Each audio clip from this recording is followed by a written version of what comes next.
স্কন্দপুরাণ রেবাখণ্ড ৯৭ অধ্যায়। এর আগে ৯৬ অধ্যায়ে আমরা শুনেছি কোটিশ্বর তীর্থের কথা। শুনব ৯৭ অধ্যায়। মার্কণ্ডেয় কহিলেন, হে মহিপাল, অনন্তর অনুত্তম ব্যাসতীর্থে গমন করিবে। এই মানব দুর্লভ তীর্থ অন্তরিক্ষে অবস্থিত। যুধিষ্ঠির জিজ্ঞাসা করিলেন, হে ঋষে, পুস্তক বিস্তার বর্জন করিয়া সংক্ষেপে বলুন, এই ব্যাসতীর্থ অন্তরিক্ষে কেন অবস্থিত হইলেন? মার্কণ্ডেয় উত্তর করিলেন, সাধু সাধু, হে সাধুবৎসল, তুমি সকর্ম নিরত ধার্মিক। হে পার্থ, তীর্থযাত্রায় তোমার যথেষ্ট আদর আছে। হে নরেশ্বর, এই ব্যাসতীর্থ জীবগণের দুর্লভ। হে নৃপাত্তঞ্জ, সম্প্রতি আমি বার্ধক্য পীড়িত ও সংকল্পহীন। আমার সংজ্ঞালুপ্ত প্রায় আর জ্ঞানলুপ্ত হওয়ায় আমি শ্রুতিশূন্য হইয়াছি। গুচ্ছ হইতেও গুচ্ছতর এই ব্যাসতীর্থের বিবরণ আমি কাহারও নিকট কীর্তন করি নাই। হে রাজেন্দ্র, যে স্থানে ব্যাসতীর্থের মাহাত্ম্য বর্ণিত হয় সে স্থানে কলি প্রবেশ করে না। হে রাজন, রেবার যত্নেই এই ব্যাসতীর্থ অন্তরিক্ষে প্রতিষ্ঠিত হইয়াছে। বিরিঞ্চিও সে রেবার গুণকীর্তনে সমর্থ নহেন। হে তাত, আমি কিরূপে সেই রেবার অনুত্তম মাহাত্ম্য বেদিত হইব? বিশেষত ব্যাসতীর্থের প্রভাবেই কিরূপেই জানিতে পারি। তথাপি এই কলিযুগে আজও ব্যাসতীর্থের যে প্রভাব প্রত্যক্ষ দ্রষ্ট হয়, আমি তাহা কণামাত্র তোমার নিকট বর্ণন করিতেছি। হে নৃপতনয়, যাহার সুদারুণ শূল ভেদ করিয়া বিহগ গমন করে না, আমি সেই ব্যাসতীর্থের উৎপত্তি সংক্ষেপে কহিতেছি। হে মহিপাল, পুরাকালে মহামান্য মুনি পরাশর মহাফলদায়ক জাহ্নবী জলে অত্যগ্র তপস্যা করিয়াছিলেন।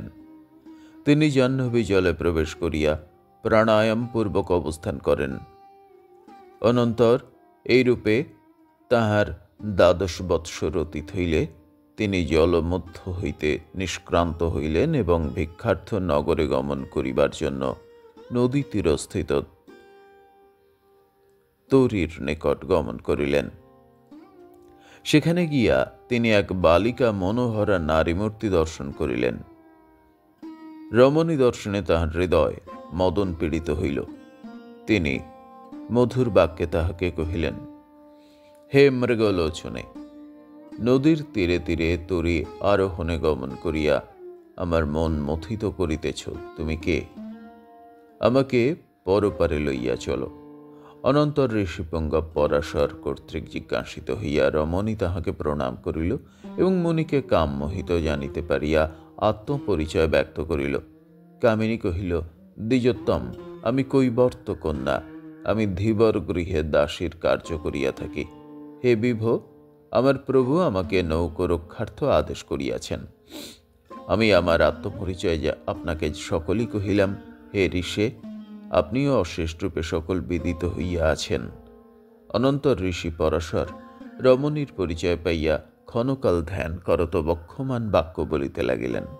পরাশর কহিলেন, ভদ্রে, আমি ধ্যান বলে তোমার জন্ম বৃত্তান্ত জানিতে পারিয়াছি। সুন্দরী, তুমি কৈবর্ত কন্যা নহে, তুমি রাজনন্দিনী। কন্যা কহিল, হে ব্রহ্মণ, আমার পিতাকে আমি কাহার জঠরে জন্ম লাভ করিয়াছি? আমি কোন বংশে জন্মিয়াছি, আর কৈবর্ত কন্যাই বা হইলাম কেন? পরাশর উত্তর করিলেন, তুমি যাহা জিজ্ঞাসা করিলে অশেষ রূপে তাহার সমস্ত উত্তর প্রদান করিতেছি। ভদ্রে, পূর্বকালের সোমবংশ বিভূষণ বসু নামে জনৈক রাজা ছিলেন।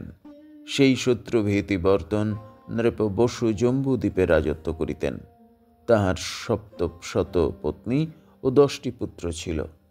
তিনি সতত ধর্ম দ্বারা প্রজা পালন করিয়া লোকে ঈশ্ববৎ পূজিত হইতেন। তৎকালে ক্ষীরদ্বীপবাসী ম্লেচ্ছগণ অতি অবিধেয় হইয়া ওঠে, তখন তিনি মহাপুরুষকার অবলম্বনপূর্বক সেই ম্লেচ্ছগণের উৎপাদনার্থ পুত্র ভিত্র সহ ক্ষীরসাগর পার হইয়া সেই দ্বীপে উপনীত হন। হে মৃগলোচনে, অনন্তর ম্লেচ্ছগণের সহিত বসুর সমর হয়। বসু ম্লেচ্ছগণকে সমরে পরাভূত করেন। ম্লেচ্ছগণ তনয় বলবাহন সহ বসুর বশীভূত হয় এবং সকলেই বসুকে কর প্রদান করে। হে মৃগলোচনে, মহিপাল বসুর প্রধানা মহিষী তোমার মাতা। তোমার পিতা যৎকালে ম্লেচ্ছগণের উৎসাদার্থে সমুদ্র পারে গমন করেন, তখন তোমার মাতা ঋতুমতী হন। নারীগণের কাম সর্বদাই বর্ধিত থাকে, বিশেষত ঋতুকালে তাহারা মদনস্বরে সমধিক পীড়িতা হয়। অনন্তর মন্মথতাপিত শুভাননা মহিষী চিন্তা করিলেন, আজ আমি বসুরাজ সমীপে দূত প্রেরণ করিব। অনন্তর তিনি সত্তর দূতকে আহ্বান করিলেন এবং বলিলেন, দূত, সত্তর বসুরাজ সমীপে গমন করো। দূত কহিল, দেবী, রাজা বসু শত্রু শাসনার্থে সাগরের পরতীরে গমন করিয়াছেন। হে শুভে, জলযান ব্যতীত কেমন করিয়া তাহার নিকট গমন করিব? বিশেষত সাগর পার উপযোগী যে সকল জলযান ছিল তৎসমস্ত পরপারে নীত হইয়াছে। তখন কামপীড়িতা রাজ্ঞী দূতবাক্যে বিষণ্ণা হইলেন। রাজ্ঞীকে বিষণ্ণা দর্শনে তাহার সখী তাহাকে বলিলেন, আপনি কেন ক্ষিণ্ণ হইতেছেন? আপনার এই সত্য বিবরণ পত্রিকায় লিখিয়া শুকের কাছে প্রেরণ করুন। হে সুন্দরী, শুক অনায়াসী সমুদ্র লঙ্ঘনপূর্বক বসুরাজ সমীপের গমন করিয়া আপনার এই সত্য বৃত্তান্ত নিবেদন করিবে। হে নরাধিপ, সখী বাক্যে রাজ্ঞী কথঞ্চিৎ সুস্থা হইলেন। তিনি জনৈক লেখককে আহ্বান করিয়া কহিলেন, আমি যাহা বলিতেছি তুমি তৎসমস্ত এক পত্রিকায় লিপিবদ্ধ করো। হে লেখক, তুমি লিখিবে যে আমার আজ ঋতুকাল উপস্থিত হইয়াছে। হে রাজন, আপনা বিহনে সত্যভামায় জীবন ধারণে সমর্থা নহে। অনন্তর লেখক কর্তৃক ভূর্যপত্রে তাহাই লিখিত হইলে পিঞ্জর মুক্ত শুক রাজ্ঞীর সমীপে সত্তর আনিত হইল। সত্যভামা কহিলেন, হে শুক, এই পত্রিকা লইয়া সত্তর বসু রাজা সমীপে গমন করো। অনন্তর শুক রাজ্ঞীকে প্রণামপূর্বক তখনই সেই অনুত্তম পত্রিকা লইয়া সহসা আকাশে উৎপতিত হইল। হে রাজন, অনন্তর শুক বসুরাজ সমীপে উপনীত হইয়া রাজ্ঞী প্রদত্ত সেই পত্রিকা তাহার সম্মুখে নিক্ষেপ করিল। নরেশ বসুও তখন সুখ মুখ নিক্ষিপ্ত পত্রিকা দর্শনে ক্ষণকাল চিন্তা করিয়া নিজ অমোঘ বীর্য গ্রহণপূর্বক পুটিকা মধ্যে রক্ষিত করত প্রত্যুত্তর সহ সুখের করে অর্পণ করিলেন এবং বলিলেন, হে সুখ, সত্তর রাজ্ঞী সমীপে গমন করো। তখন সুখও সেই বসুরাজ বীর্য গ্রহণপূর্বক তাহাকে প্রণাম করিয়া পুনরায় আকাশে উৎপতিত হইল এবং সাগরের উপর দিয়া যাইতে লাগিল।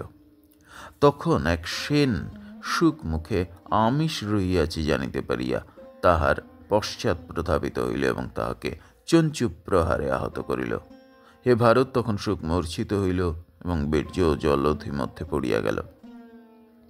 অনন্তর এক মৎস্য সেই বসুরাজ বীর্য গিলিয়া ফেলিল।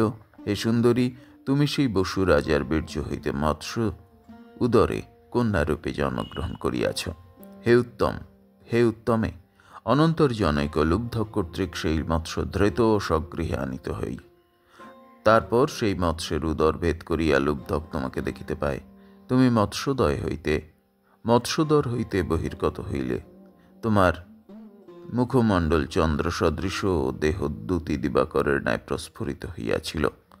তদ্দর্শনে জাহ্নবী তীরবাসী ধীবরগণ দৃষ্ট হইল এবং তাহারা তোমাকে লইয়া ধীবর স্বামীর গৃহে গমনপূর্বক কহিল, আপনি এই মহাপ্রভাবশালী রমণী রত্নটি গ্রহণ করুন। হে কুরঙ্গ নয়নে, ধীবর পত্নী এবং ধীবর স্বামী অপুত্রক ছিল। সে তোমাকে পাইয়া তাহার পত্নীকে কহিল, হে মৃগলোচনে, এই কন্যাটিকে পালন করো। হে নরেশ্বর, অনন্তর ধীবর কন্যা কিছুক্ষণ পরাশর বাক্য চিন্তা করত। তাহাই হোক বলিয়া তাহার করে আত্মসমর্পণ করিল এবং বলিল, ব্রাহ্মণ, আপনি ভালোই বলিয়াছেন, কিন্তু সম্প্রতি আমার দেহে মৎস্যগন্ধ বিদ্যমান রহিয়াছে, ইহার প্রতিকার করুন। অনন্তর ধীবর বালার দেহে দেহ দিব্য সৌরভে অধিবাসিত হইল। তখন ঋষি পরাশর যোগ বলে অনন্ত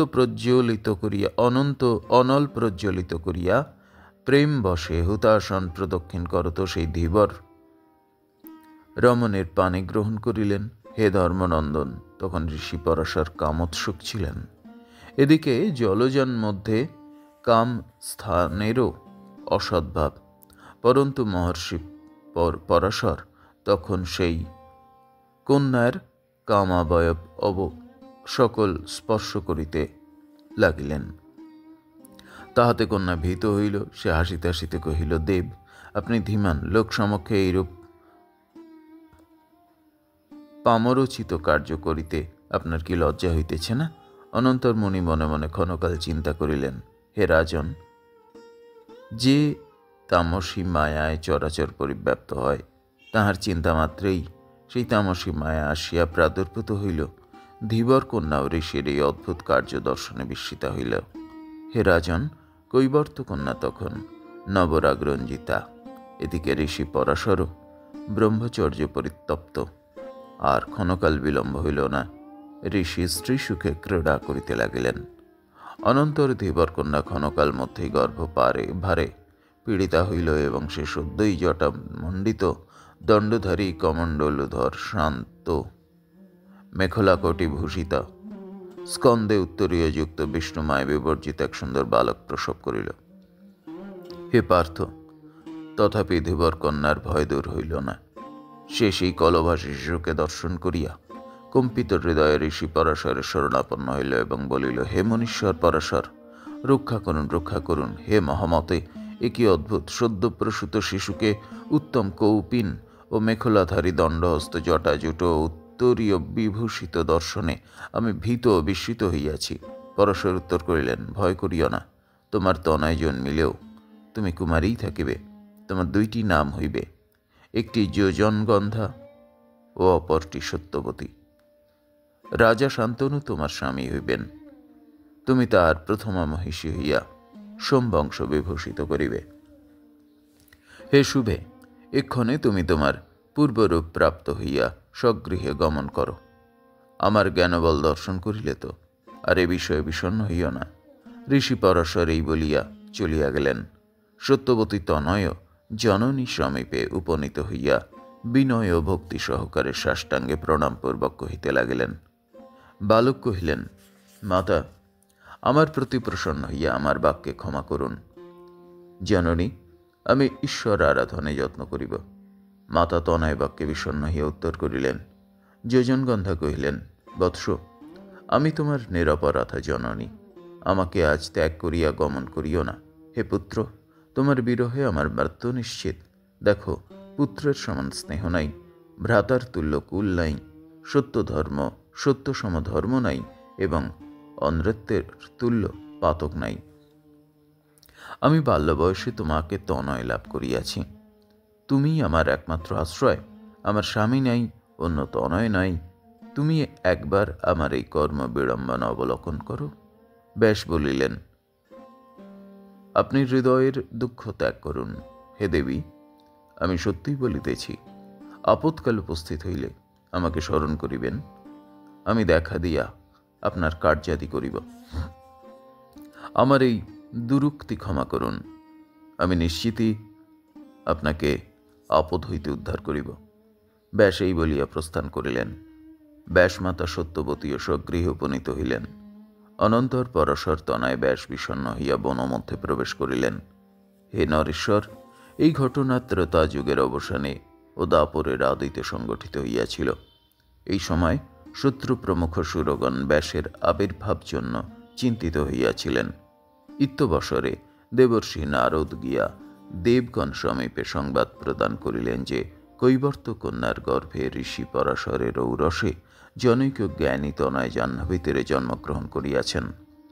অনন্তর নারদ বাক্যে রাম, পিতামহ ব্রহ্মা ও শক্রু প্রভৃতি সুরসত্তমগণ ঋষি সঙ্গে সমাবৃত হইয়া ব্যাস সমীপে আগমনপূর্বক সাধু সাধু বাক্য উচ্চারণ করত তাহাকে পৃথক পৃথক আসনাদি দান করিলেন। পিতামহ ব্রহ্মা গর্ভধানাদি সংস্কারপূর্বক বালক ব্যাসের নামকরণ করিলেন। তিনি কহিলেন, এই শিশু পরাশর হইতে জন্ম লইয়াছেন, এই জন্যে পারাশর্য দ্বীপমধ্যে জন্মিয়াছেন বলিয়া দ্বৈপায়ন, এবং কৃষ্ণের অংশে ইহার জন্ম হইয়াছে বলিয়া ইনি কৃষ্ণ নামে অভিহিত হইবেন। আর ইনি বেদনিবহ বিভাগ করিবেন, এই জন্য ইহার নাম ব্যাস হইবে। অনন্তর ব্রহ্মা ও ঋষিগণ পুনঃ পুনঃ ব্যাসের অভিষেক করিলেন। পরে অখিল লোকে তুমি ব্যাস নামে বিখ্যাত হইবে, এই কথা কহিয়া সুরগণ স্ব স্ব স্থানে প্রস্থান করিলেন। তখন কৃষ্ণ দ্বৈপায়ন ব্যাস তীর্থযাত্রায় প্রবৃত্ত হইলেন। তিনি প্রথমে গঙ্গায় অবগাহন করিয়া ক্রমে কেদার, পুষ্কর, গয়া, নৈমিষারণ্য, কুরুক্ষেত্র, সরস্বতী প্রভৃতি তীর্থ পর্যটন করিয়া উজ্জয়িনীর মহাকাল ও প্রভাসের সোমনাথ দর্শন করিলেন। মহামুনি ব্যাস এইরূপে সাগরান্তা পৃথিবীর যেখানে যে তীর্থ ছিল সকল তীর্থেই স্নান করিয়া অবশেষে রুদ্রদেহ সমুদ্ভূতা শুভাবহ অমৃতা নর্মদা তীরে গমন করিলেন। তিনি নর্মদা দর্শনে হৃষ্ট হইলেন, চিত্তের বিশ্রান্তি লাভ করিলেন এবং সেই নর্মদা তীরে আশ্রয় করিয়াই বিপুল তপশ্চরণ করিলেন। তিনি গ্রীষ্মে পঞ্চাগ্নি মধ্যে অবস্থান, বর্ষায় স্খলিণ্ডে শয়ন এবং হেমন্তে আর্দ্র বর্ষণে দণ্ডায়মান হইয়া মহেশ্বরকে চিন্তা করিলেন। তিনি বহির্দৃষ্টিকে বিমল অন্তর্দৃষ্টিতে নিবদ্ধ করিয়া একমাত্র সৃষ্টি সংহারী অবিচ্ছেদ্য শুভ বরদ পরমেশ্বরেরই ধ্যান করিতে লাগিলেন এবং ধ্যান তৎপর হইয়া নিত্য সিদ্ধেশ্বর লিঙ্গের পূজা করিলেন। অনন্তর ধ্যানযোগ বিপ্রভাবে ও সিদ্ধেশ্বর লিঙ্গ পূজা ফলে শঙ্কর কৃষ্ণ দ্বৈপায়নকে প্রত্যক্ষ দর্শন দান করিলেন। ঈশ্বর কহিলেন, হে বৎস, তোমার তপস্যায় সন্তুষ্ট হইয়াছি, শোভন বর প্রার্থনা করো। ব্যাস বলিলেন, হে দেব, যদি আপনি আমার তপস্যায় সন্তুষ্ট হইয়া থাকেন আর যদি আমাকে বরদান করেন, তবে আপনি নর্মদা তীরে প্রত্যক্ষ দেহে আবির্ভূত হউন। আর হে উমাপতে, আমি যেন আপনার প্রসাদে অতীত অনাগত সমস্ত বিদিত হইতে পারি। ঈশ্বর উত্তর করিলেন, পুত্র, তোমার তাহাই হোক। তুমি আমার প্রসাদে সকলই জানিতে পারিবে, সংশয় নাই। তোমার ভক্তিতে আকৃষ্ট হইয়া আমি প্রত্যক্ষভাবে নর্মদা তীরে উপনীত হইয়াছি। আমি সহস্রার্ধাংশ রূপে তোমার আশ্রমে প্রত্যক্ষ রূপে দর্শন দান করিব। দেবশঙ্কর এইরূপ বলিয়া অনুত্তম শৈল কৈলাসে চলিয়া গেলেন। এদিকে কৃষ্ণ দ্বৈপায়ন যথোক্ত বিধানে দ্বার পরিগ্রহ করিয়া ধর্ম অনুসারে পত্নী পালন করিতে লাগিলেন। অপুত্রক পরাশর সুত ব্যাসের পুত্র জন্মিলে ইন্দ্র, চন্দ্র প্রমুখ দেবগণ ব্যাসসুতের বৃদ্ধাদি মঙ্গল বিধান করিলেন। পরাশর প্রমুখ বশিষ্ঠাদি মুনিগণ তীর্থযাত্রা প্রসঙ্গে ব্যাসের পুত্র জন্মোৎসবে যোগদান করিলেন। মনু, অত্রি, বিষ্ণু, হরিত, যাজ্ঞবল্ক্য, উষণা, অঙ্গিরা, যম, আপস্তম্ভ, সম্বর্ত, কাত্যায়ন, বৃহস্পতি, ইহারা এবং অন্যান্য লক্ষ লক্ষ কোটি কোটি নর্মদা তীরবাসী সশিষ্য মহাভাগ মনুষ্যরগণ ব্যাসের পুত্র জন্ম শ্রবণে সন্তুষ্ট মনে শুভাবহ রম্য বাসাশ্রমে উপনীত হইলেন। হে নৃপ, অনন্তর ব্যাস এই সকল ঋষি আগম সন্দর্শন করিয়া অভ্যুত্থানাদি দ্বারা তাহাদের প্রত্যুদ্গমন করিলেন। তিনি প্রথমে পিতার পদে প্রণত হইয়া যথাবিধি যথাযোগ্য ক্রমে সকলকেই প্রণাম করিলেন এবং সকলেই ভক্তিপূর্বক আসন, পাদ্য ও অর্ঘ্যাদি নিবেদন করিলেন। অনন্তর ব্যাস বদ্ধাঞ্জলি হইয়া বক্ষমান বাক্য বলিতে লাগিলেন। ব্যাস বলিলেন, আপনাদের অর্চন ও সম্ভাষণ করিয়া নিঃসন্দেহে আমি উদ্ধার হইলাম। এক্ষণে আমি আপনাদের প্রীতির জন্য আরণ্যশক ও বন্য ফলমূলাদি প্রত্যর্পণ করিব বলিয়া অভিলাষ করিয়াছি। অনন্তর ব্যাস প্রত্যেককেই প্রণামপূর্বক নিমন্ত্রণ করিলেন। তখন ঋষি কৃষ্ণ দ্বৈপায়নকে প্রণত সন্দর্শন করিয়া ঋষি পুঙ্গবগণ তাহাকে জয়াস আশীর্বাদে বর্ধিত করত পরস্পরের মুখ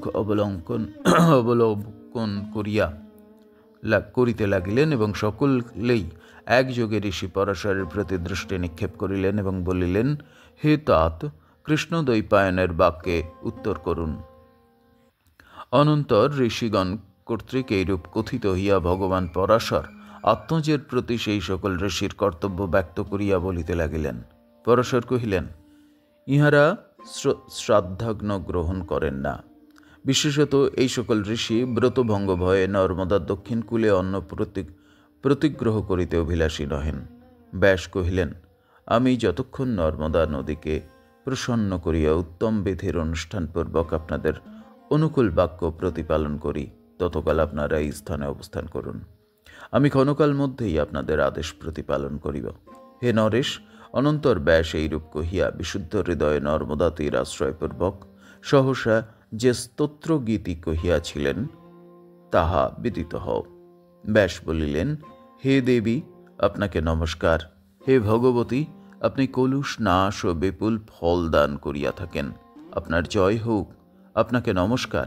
হে বরদে, আপনি শম্ভু নিশুম্ভের কপাল ধারণ করিয়াছেন, আপনি সুর নরগণের আর্তিহারিণী, আপনার জয় হোক।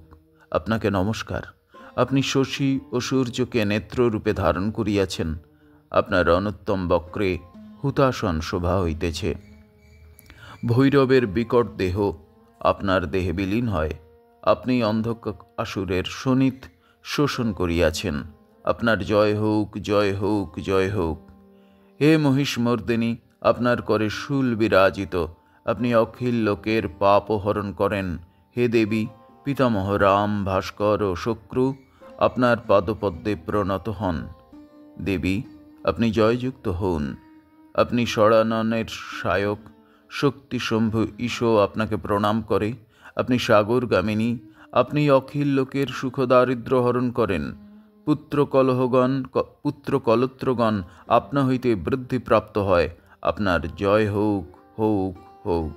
দেবী, আপনি জয় জয় দেহীগণের দেহ ধারণ করেন, আপনার প্রসাদেই দেহীগণ স্বর্গপদ দর্শন করে। আপনি দুঃখহন্ত্রী, মোক্ষদাত্রী, ব্যাধিনাশিনী ও বাঞ্ছিত দায়িনী। হে সিদ্ধেশ্বরী, আপনার জয় হোক, জয় হোক, জয় হোক। যে কাম ক্রোধহীন মানব শুদ্ধভাবে গৃহে কিংবা শিব সন্নিধানে এই ব্যাসকৃত স্তব পাঠ করে, ব্যাস ও শিব তাহার প্রতি প্রীত হন এবং অখিল কলুষ নাশিনী দেবী নর্মদাও তাহার প্রতি প্রসন্ন হইয়া থাকেন। ভূতলে যাহারা দেবী নর্মদার স্তব করেন, যম তাহাদিগকে অবলোকন করেন না। ব্যাস আবার বলিলেন, হে দেবী নর্মদে, আপনার গুণকীর্তনে পিতামহ বিমোহিত হন। আপনার স্বরূপ আবিষ্কারে বাক্পতিরও বাক্যস্ফূর্তি হয় না। অতএব আমি কিরূপে আপনার গুণ অনুবাদে সমুৎসুক হইব? অনন্তর দেবী নর্মদা বাক, মন, কায় ও কর্ম দ্বারা ব্যাসের শুদ্ধিভাব বিদিত হইয়া প্রসন্ন হইলেন এবং বলিলেন, হে ঋষি সত্তম ব্যাস, তোমার সত্য বাক্যে আমি প্রীত হইয়াছি। এক্ষণে তোমার কোন বর অভীষ্ট হয় প্রার্থনা করো, আমি তোমাকে তৎসমস্ত অর্পণ করিব। ব্যাস বলিলেন, দেবী, যদি আমার প্রতি প্রীত হইয়া থাকেন আর যদি আমাকে বর অর্পণ করেন, তবে আপনার উত্তর তীরে ঋষিগণকে আতিথ্য প্রদান করুন, কেননা তাহারা আপনার দক্ষিণ কূলে আমার প্রদত্ত আতিথ্য গ্রহণ করিবেন না। নর্মদা উত্তর করিলেন, ব্যাস, আমার বিপথ প্রবর্তন কামনা তোমার অযোগ্য হইয়াছে। দেখো, ইন্দ্র, চন্দ্র, যম ইহারাও কখনো আমাকে উন্মার্গগামিনী করিতে সমর্থ নহেন। হে পুত্র, অন্য বর প্রার্থনা করো, তোমার অভীষ্ট ভুবন দুর্লভ হইলেও তাহা আমি প্রদান করিব। অনন্তর নর্মদার এরকম বাক্য শ্রবণ করিয়া ব্যাস মূর্ছিত হইলেন। আজ আমার সকল ক্লেশ বিফল হইল মনে করিয়া তিনি ক্ষিতিতলে পড়িয়া গেলেন। তিনি শৈলবন কানন সহ ধরিত্রী দেবী বিচলিত হইলেন। তখন শৈলবন কানন সহ ধরিত্রী দেবী বিচলিত হইলেন। ব্যাসকে মহাপন্ন দর্শন করিয়া সবাসব সুরগণ অজস্র হাহাকার রব করিতে করিতে ব্যাস সমীপে উপনীত হইলেন। অনন্তর সুরগণ বেদবিভাগ তৎপর পরাশর তনয় ব্যাসকে উত্থাপিত করিলেন এবং নর্মদাকে সম্বোধন করিয়া কহিলেন, শরীরবরে, ব্যাস নিজের জন্য নহে, ইনি দ্বিজগণের জন্যই এরূপ ক্লেশ সহ্য করিয়াছেন। গো এবং ব্রাহ্মণের জন্য এইরূপই সদ্য প্রাণ পরিত্যাগ করিতে হয়। তখন ব্রহ্মাদি সুরসত্তমগণ কর্তৃক এইরূপে ভীতা হইয়া দেবী নর্মদা ভীত হইলেন। তিনি সুশীতল জল দ্বারা ব্যাসকে অভিষিক্ত করত শীতল সমীরণে বিজন করিতে লাগিলেন। সত্যবতী সুত ব্যাসও সচেতন হইলেন। তিনি চেতন প্রাপ্ত হইয়া সুরগণকে নমস্কারপূর্বক পুনরায় নর্মদাকে বলিতে লাগিলেন। ব্যাস বলিলেন, তীর্থ নিচয়ের সেবা করিলে তাহারা অবশ্য পুণ্য ফল অর্পণ করেন, কিন্তু হে দেবী, আমি মন্দ ভাগ্য বলিয়া অরণ্য কুসুম সহ যেমন মানবগণের কোনো উপকারে আইসে না, তদ্রূপ আপনি পুণ্যা হইলেও আমায় সকল আশায় নিরাশ করিলেন। নর্মদা কহিলেন, হে মহানুভব, আপনি দণ্ড ধারণপূর্বক অগ্রে অগ্রে গমন করুন, আমি আপনার পশ্চাৎ পশ্চাৎ গমন করিব।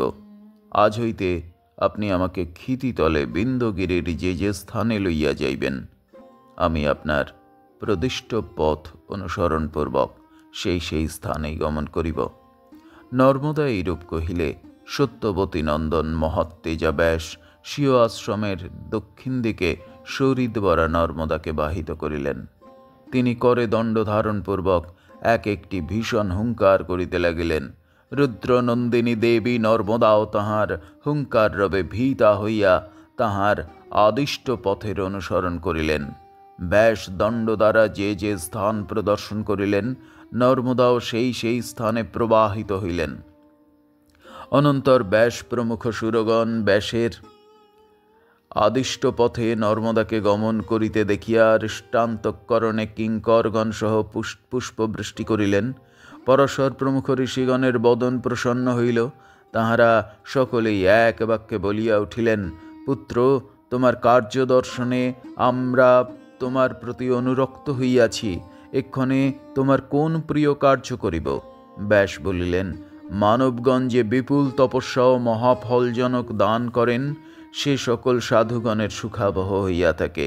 হে মহাভাগগণ, যদি আমার প্রতি প্রীত হইয়া থাকেন, আর যদি আমাকে আপনাদের অনুগ্রহের পাত্র বলিয়া মনে হয়, তবে পরাশর প্রমুখ ঋষি সকল নিঃসংশয়ে আমার আশ্রমে অবস্থানপূর্বক রেবা নীর মিশ্রিত শাক পর্ণাদি দ্বারা আমার যেমন সম্পদ তদ্রূপ আতিথ্য গ্রহণ করুন। পরন্তু এইরূপ করিলে আপনাদের অদ্য রেবার উত্তর তটে থাকিয়াও মদ প্রদত্ত আতিথ্য গ্রহণ করা হইবে। অতএব আপনারা সকলেই স্ব আশ্রমে উপবিষ্ট হউন।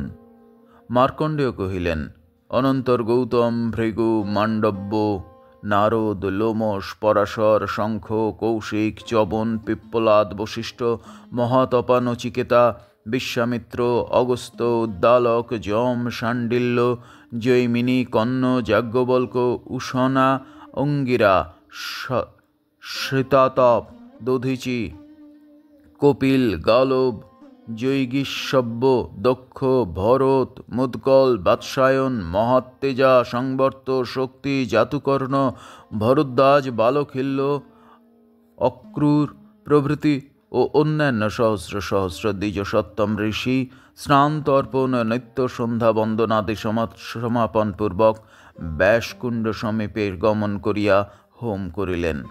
সকলেই শ্রীফল ও বিল্লপত্র দ্বারা হুতাসনে আহুতি প্রদান করিলেন। অনন্তর ঋষিগণ অক্ষমালা দ্বারা স্বস্বকর বেষ্টনপূর্বক একাগ্র মনে ধ্যানপরায়ণ হইলেন। দ্বিজগণের হোমাবসানে সেই স্থানে এক পরম লিঙ্গ উত্থিত হইল।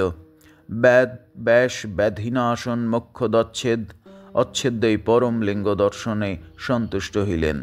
দেবগণ পুষ্পবৃষ্টি ও দ্বিজোত্তমগণ ভূয়সী আশীর্বাদ বাণী প্রয়োগ করিলেন।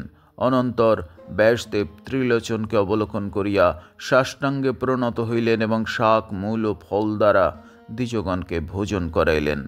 হে পাণ্ডুনন্দন, প্রথমে ব্যাস পিতা পরাশর ভোজন করিলে অন্যান্য দ্বিজগণ ভোজন করিয়া ব্যাসকে প্রভূত আশীর্বাদ করত স্বস্থানে পুনরায় প্রস্থান করিলেন। হে রাজন, তদবধি বুধগণ এই তীর্থকে ব্যাস তীর্থ বলিয়া থাকেন। যুধিষ্ঠির জিজ্ঞাসা করিলেন, কোন কালে কিরূপ বিধানে ব্যাসতীর্থে স্নান দানাদি করিলে কিরূপ মহাপুণ্য মহাফল লাভ হয়, তৎসমস্ত আমার নিকট বর্ণন করুন। মার্কণ্ডেয় কহিলেন, ব্যাসতীর্থের আমি বর্ণন করিতেছি, সহোদরগণ সহ শ্রবণ করো। জিতেন্দ্রিয় মানব কার্তিক মাসের শুক্ল চতুর্দশীতে ভক্তিপূর্বক ব্যাসতীর্থে উপবাসী হইয়া রজনী জাগরণ করিবে। অনন্তর ভক্তিভরে মধু, দুগ্ধ, ঘৃত, দধি, শর্করা ও কুশোদক দ্বারা দেবদেব ঈশকে স্নান করাইবে।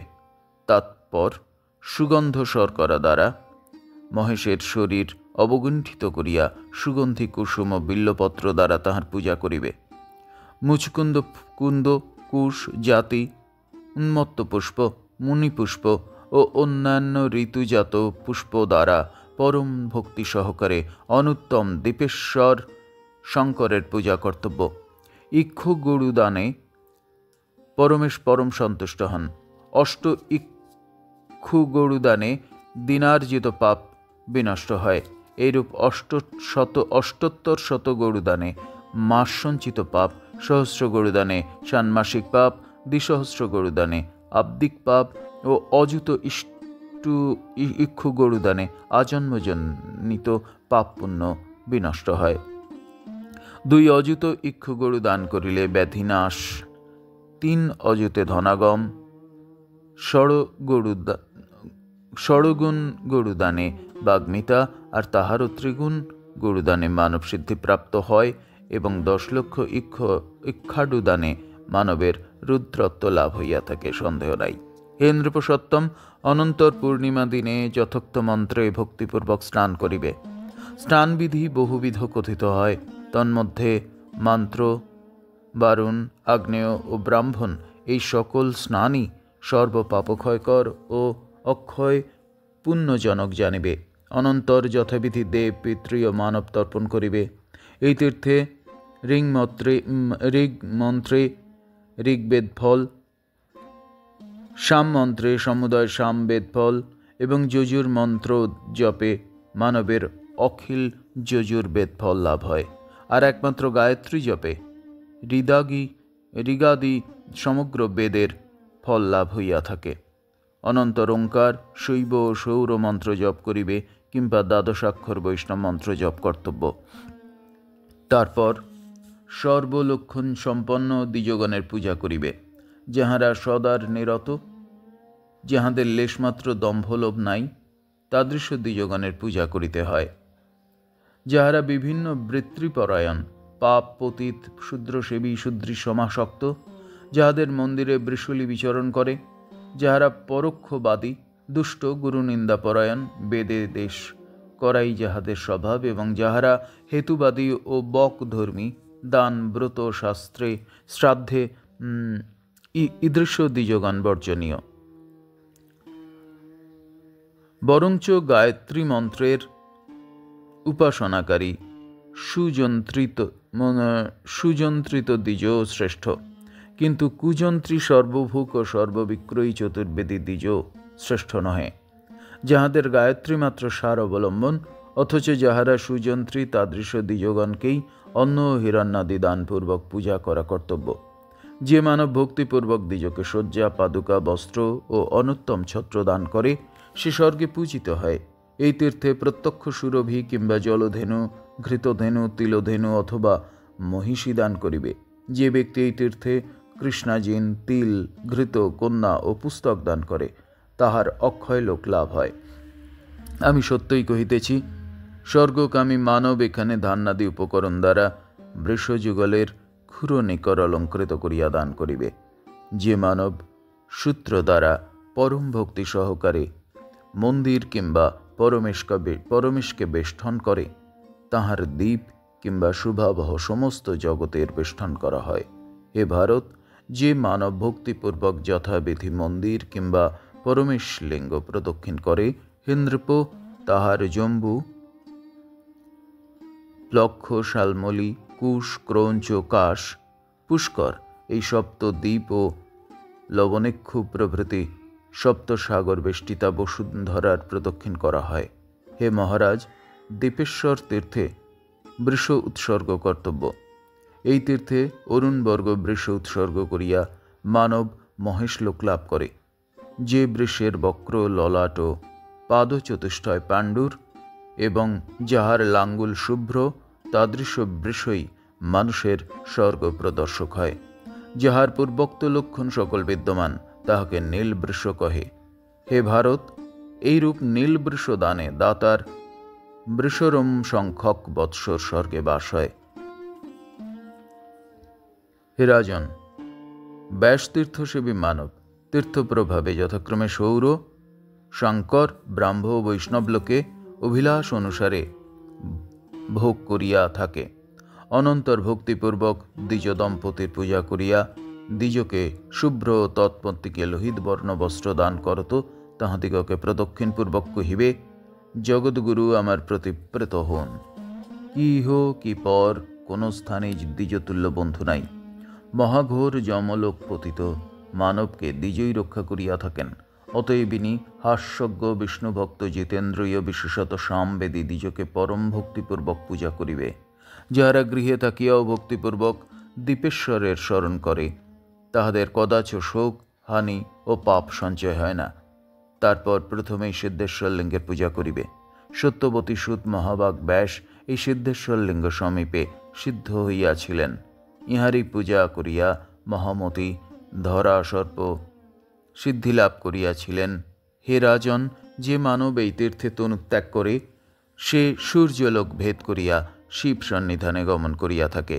হে ভারত, ব্যাসতীর্থের জলে জীবন বিসর্জন করিলে সপ্ত সহস্র বৎসর, অগ্নিতে 11 সহস্র বৎসর, উচ্চস্থান হইতে পতনে 16 সহস্র বৎসর, মহাসমরে প্রাণত্যাগ করিলে 60 সহস্র বর্ষ, আর গোগ্রহে 80 সহস্র বৎসর এবং অনশনে তনুত্যাগ করিলে অক্ষয়া গতি লাভ হইয়া থাকে।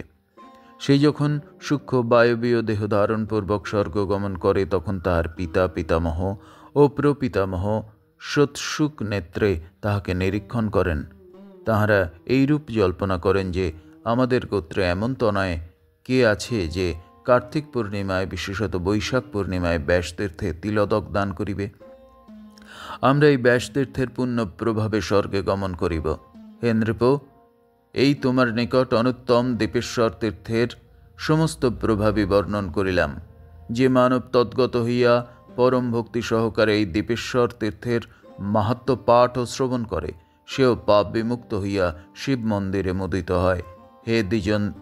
হে নৃপসত্তম, মুনিপুঙ্গ ব্যাস এই সর্বতীর্থোত্তম কামদ ব্যাসতীর্থের নির্মাতা। এই তীর্থ ঊষর অর্থাৎ ক্ষারময় মৃত্তিকার ন্যায় মানবগণের অখিল মল বিধৌত করিয়া থাকে। 97 অধ্যায় সমাপ্ত। জয় ব্যাস, জয় মহাদেব, জয় নর্মদা।